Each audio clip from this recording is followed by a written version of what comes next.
Assalamualaikum, Yushmina. Okey, hari ni kita nak borak pasal apakah yang berlaku dalam manga Boruto chapter 61. Untuk dalam chapter ni kita dapat tengok akhirnya Uchiha Sasuke telah pun kembali selepas dah beberapa chapter dia tak muncul sejak dorang kembali ke desa Konoha dan berjaya menewaskan Otsutsuki Shiki. Untuk dalam chapter ni juga masih lagi fokus dekat Konoha yang sedang berjaga-jaga akan serangan daripada Code, dan ada lagi beberapa benda yang cukup penting kita dapat tengok dalam chapter kali ni. Adakah untuk dalam chapter ni kita akan dibongkarkan dengan cyborg yang telah dicipta oleh Amado dalam chapter yang lepas, ataupun Code akan memulakan serangan pertama dia?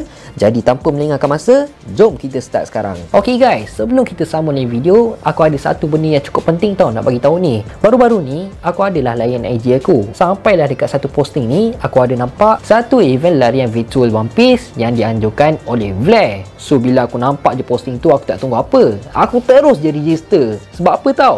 Barang-barang yang dijual semuanya memang terbaik gila. Korang boleh tengok sendirilah, ada medal Zoro, ada medal Luffy, ada medal Sanji, dan baju yang aku pakai ni pun daripada diorang juga tau. Tapi malangnya event untuk One Piece dah habis. Tapi korang jangan risau, start ini diorang ada event yang baru tau, iaitu event Naruto Virtual Run. Ada package trio Naruto, Sasuke dan juga Kakashi. Medal dan baju untuk event Naruto ni memang cantik gila. Memang tak rugi kalau korang join. Dan untuk tarikh register pula bermula hari ini sampai pertengahan bulan 9 saja. Dan lepas jera itu diorang akan post ke semua barang korang bermula selepas tamatnya event larian, iaitu minggu kedua untuk bulan 10. Jadi kalau korang berminat nak join virtual run untuk event Naruto, korang boleh je pergi dekat IG Vlad, link untuk pembelian ataupun untuk korang register virtual run dorang, semuanya aku ada letak dalam description. Ok, jom kita sambung lagi video balik. Chapter 61 yang bertajuk Madness ataupun kegilaan, dan dekat cover page kali ni ada gambar Amado. Chapter ni bermula dengan Boruto, Shikadai, Inojin dan Kawaki sedang berada dekat satu tempat sambil dorang semua tengah main kad. Dengan Boruto memang nak sangat-sangat dapatkan kad idola dia, iaitu Uchiha Sasuke. Tapi last-last dia tak dapat pun kad Sasuke, dia cuma dapat kad Shino, dan dia pun terus dia buang kad tu. Dalam masa yang sama, dorang semua tetap diawasi secara dekat oleh Shinobi Konoha. Malah pengawal tu tak menyorok pun untuk mengawasi dorang. Jadi disebabkan tu Boruto pun cakap lah dia agak rimas sebab sentiasa diperhatikan 24 jam. Lepas tu Kawaki pun cakap dekat Boruto,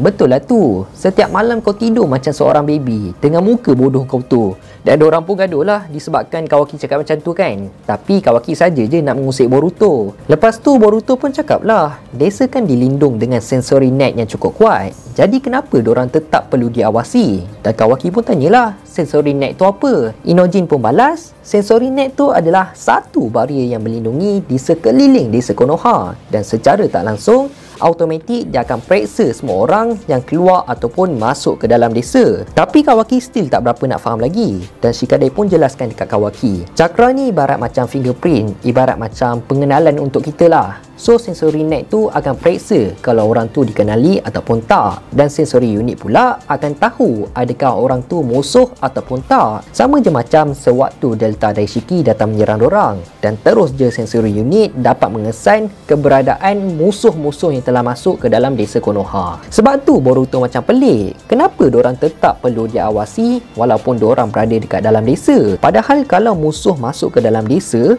sensory unit terus je akan dapat detect dorang. Tapi Nojin cakap lah, sensory net ni bukannya akan terus mengintip keberadaan dorang setiap masa. Sebab yelah, kita pun kena ada privacy juga kan. Takkanlah waktu kita nak mandi ke, nak pergi tandas ke, sensory unit pun akan tahu kita nak pergi mana. So kalau macam tu dah salah lah, sebab dah mengganggu privacy seseorang kan. Tapi Boruto tetap nakkan privacy dia, sebab dorang pun memang macam limas jugalah. Kalau 24 jam ada orang sentiasa ikut dorang pergi mana je. Dan Shikadai pun cakap dekat Boruto, bukan ke keselamatan kau lagi penting sekarang ni? Inojin pun cakap dekat Boruto, jangan risaulah, Konoha Sensory Unit ni diketuai oleh klan Yamanaka, yang merupakan ni adalah kebolehan utama dorang. Dorang memang pro lah bab-bab macam ni, jadi Boruto boleh relax je. Melainkan kalau pihak musuh pandai untuk menyembunyikan cakra dorang, dan kalau benda tu berlaku, pergerakan dorang dekat dalam desa memang tak akan dapat diketahui. Dan apa yang Inojin cakap ni membuatkan Kawaki seakan fikirkan sesuatu. Sekarang Sekarang ni kita beralih pula dekat tempat yang lain, yang mana Uchiha Sasuke dan beberapa shinobi Konoha sedang mengawasi tempat yang ada claw mark Code. Tapi dekat sini secara jujur tau, aku memang tak suka gila dengan ada seorang shinobi Konoha dekat situ, sebab dia macam tak respect langsung dengan Sasuke. Macam dia buat-buat macam tak kenal pun dia lah, dan dia seakan memandang rendah dekat Sasuke. So waktu diorang tengah pantau claw mark Code tu, Sasuke pun tanyalah dekat diorang, ada nampak sesuatu ke? Dan pengawal dekat situ pun jawab, dah 10 hari tak ada apa-apa pergerakan mencurigakan yang diorang nampak. So lepas jeda itu, Sasuke terus je pergi dekat claw mark Code tu, sambil dia telah dihalang oleh salah seorang pengawal yang ada dekat situ. Dengan dia ada cakap, "Hey Uchiha, apa yang kau buat ni? Datang balik dekat sini." Tapi Sasuke buat dono je. Dan bila Sasuke dah settle tengok claw mark Code tu, pengawal tadi tu terus dia cakap dekat Sasuke, "Hey, kau pekak ke? Apa yang kau buat tu?" Aku risau betul kalau dia cakap lebih. Mau kena pancung dengan Susanoo Sasuke. Mendapat. Lepas tu Sasuke pun cakap, Code tak akan muncul dekat sini. Dia tak ada bukti yang kuat. Tapi kalau Sasuke jadi Code, dia memang tak akan muncul dekat situ. Dan pengawal tu pada awalnya memang dia tak percaya dekat Sasuke. Tapi bila Sasuke cakap dia tak kisah kalau diorang tak percaya ke apa, lagipun dia tak ada kuasa dekat situ. Lepas tu barulah pengawal tu tanya dekat Sasuke, kalau betul apa yang Sasuke cakapkan tu, apa yang patut diorang kena buat? Dan dekat sini Sasuke counter balik apa yang diorang cakapkan tu. Memang cukup mudah je, memang cukup cool. Dengan dia cakap, korang buat kerja korang, aku buat kerja aku. Dan Sasuke pun terus je pergi dari situ, sebab dia malas nak layan orang bawahan macam tu. Dia ingat Sasuke siapa? Orang cikai-cikai, orang bawahan dia. Gila. Okey, sekarang ni kita pergi pula dekat tempat Shikamaru, yang mana sekarang ni dia tengah hisap rokok dekat atas bumbung pejabat Hokage. Tak lama lepas tu, Amado pula telah datang dekat situ, sambil dia ada cakap secara jujur dia tak sangka kalau semua ni akan jadi susah macam ni. Tapi Shikamaru tahu yang Amado ni macam tengah menganjing dorang tau. Dan Shikamaru pun cakap dia tetap tak percaya ke Amado. Malah dirasakan semua ni adalah rancangan daripada Amado. Tapi Amado tetap menafikan apa yang Shikamaru cakapkan tu, sambil dia ada cakap dia lagi tak sangka dekat Kawaki, yang mana sekarang ni Kawaki sanggup buat apa je demi keselamatan Uzumaki Naruto. Dan mungkin juga Kawaki jadi macam tu disebabkan dia telah menganggap Naruto macam ayah dia sendiri. Diorang sambung lagi borak dengan Shikamaru cakap Code kan menganggap Otsutsuki Shiki sebagai dewa dia. Tapi ni andaian daripada Shikamaru, disebabkan Code sampai sekarang masih lagi tak munculkan diri. Boleh jadi kalau keinginan Code untuk membalas dendam terhadap desa Konoha, disebabkan dorang adalah punca utama atas kematian Otsutsuki Shiki, telah pun hilang. Tapi dorang pun rasa benda tu macam tak logik lah kalau benda tu terjadi. Dan kalau benda tu memang betul, kira baguslah untuk dorang. Dorang dah tak payah nak fikir-fikir pasal keselamatan ataupun ancaman daripada Code. Dorang just fikir macam mana nak halang Code daripada meneruskan rancangan-rancangan jahat dia. Sekarang ni kita pergi balik dekat karakter Kawaki, yang mana sekarang ni Kawaki berada dekat rumah. Dalam masa yang sama, situasi dekat rumah Naruto, Hinata tengah layan sinetron tau. Sampai nangis-nangis dia tengok hero nak tinggalkan isteri dia. Dan Naruto pun layan je lah, duduk sebelah bini dia kan. Manakala Boruto dia tengah main game dekat ruang tamu, dan Himawari pula dia dah tidur. Jadi lepas tu pun Kawaki cakap dekat Hinata, dia nak keluar jap, dia nak buang majalah-majalah yang dah lama. Dan Hinata pun tanyalah, tak boleh ke tunggu esok pagi je? Dan Kawaki pun jawab, takut esok dia lupa, sambil Boruto tengok kelakuan Kawaki. Jadi waktu Kawaki keluar tu macam biasalah, ada pengawal yang sedang mengawasi dia. Dan setiap gerak-geri dorang, pengawal tu akan terus je bagi report dekat HQ.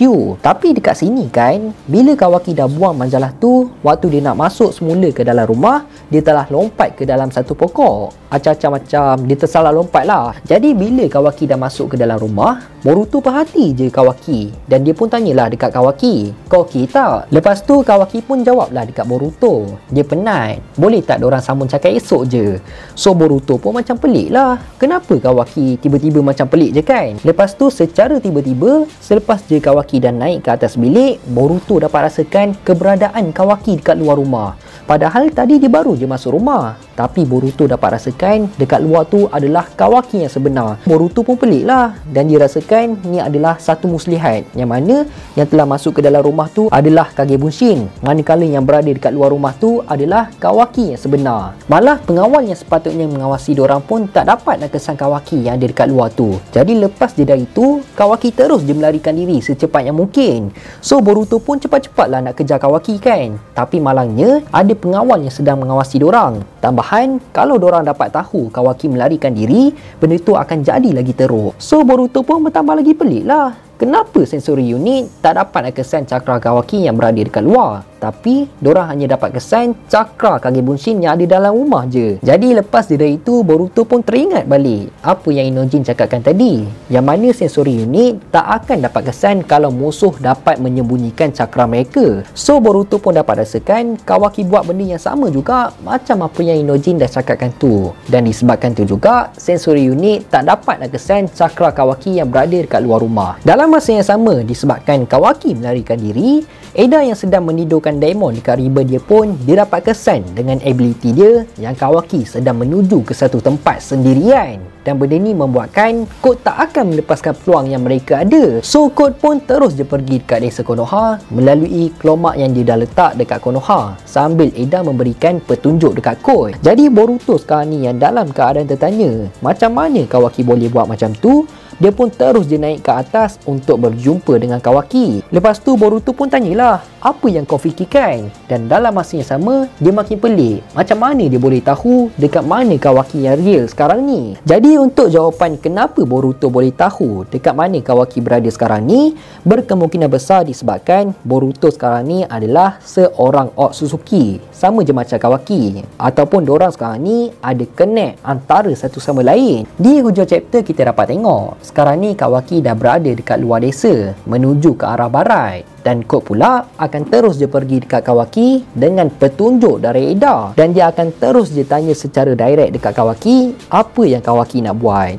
Jadi chapter 61 pun habis macam tu je. So persoalannya sekarang ni, betul ke Kawaki nak melarikan diri dari desa Konoha? Okey, untuk pendapat aku, Kawaki bukannya nak melarikan diri dari Konoha. Disebabkan aku yakin sangat Kawaki ada rancangan dia sendiri. Mungkin dia cuma nak tarik Code untuk menunjukkan diri dia yang sebenar. Selepas Code ni dah lama sangat tak muncul untuk membalas dendam dekat Konoha. Dan ni membuatkan bukan hanya Konoha je, tapi kesemua desa besar shinobi tengah dalam struggle untuk mencari Code. Mungkin dengan Kawaki buat macam tu, Sensory Net terus dia akan dapat kesan bila Code nak keluar dari desa. Tapi itu hanyalah pendapat dari aku je, sebab aku yakin sangat Kawaki bukannya nak melarikan diri dari desa Konoha. Buktinya, kita boleh tengok dari apa yang Kawaki cakap dekat Boruto, dia suruh Boruto diam. Kalau diorang dapat tahu pasal benda ni, diorang pasti akan dalam kesusahan. Tapi apa pun, kita tunggu je lah apa pula yang akan berlaku dalam chapter akan datang. Aku rasa sampai sini je lah kot video kita untuk kali ni. Aku harap penyampaian aku jelas dan korang enjoy lah untuk video kali ni. Teruskan support Faiz di studio untuk mendapatkan 200,000 subscribers dalam tahun ni. Aku nak minta maaf sangat kalau aku ada buat salah, tersilap cakap, terkasar bahasa. Aku nak minta maaf sangat. Aku hanya manusia biasa, tak lari daripada kesilapan. InsyaAllah kita jumpa dalam next video.